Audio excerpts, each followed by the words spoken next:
கணபதி மந்திரம். யஜுர்வேதம் 4:5. கணபதியை வழிபடாமல் எந்த மங்கள காரியமும் செய்யப்படுவதில்லை.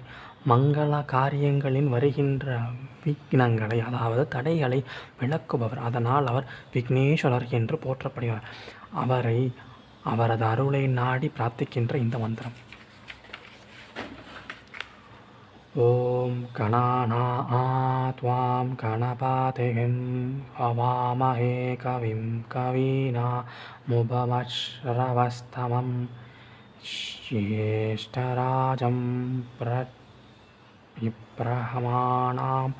இப்ரஹமாணஸ்பத ஆனத் ஷృण्वन्नोदिभिश्शीतमातनं மகாகணபதே நமः.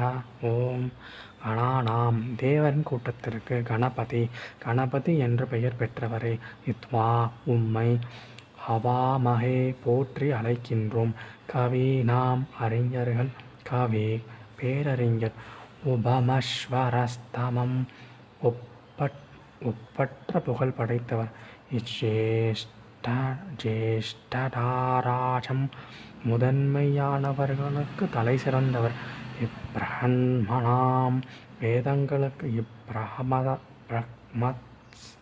இப்ரஹமத்னஸ்பதக் தேவநாதர் வேதநாதர் நக் எங்கள் ஷృण्वन् கேட்டு ஊதிவித் ஷீதசாதனம் விரைந்து காப்பாயாக வந்தருள் வீராக மகாகணபதிக்கு நமஸ்காரம். தேவர் கூட்டத்திற்கு தலைவர், அதனால் கணபதி என்று பெயர் பெற்றவர், உம்மை போற்றி அழைக்கின்றோம். நீர் அறிஞர்களுக்கு பேரறிஞர், ஒப்பற்ற புகழ் படைந்தவர், முதன்மையானவர்களுக்கு தலை சிறந்தவர், வேதத்திற்கு நாயகர். எங்கள் பிரார்த்தனையை கேட்டு எங்கள் காப்பாயாக, விரைந்து வந்தருள்வாயாக. மகாகணபதியை உமக்கு நமஸ்காரங்கள். ஓம் சாந்தி சாந்தி சாந்தி. ஹரி ஓம்.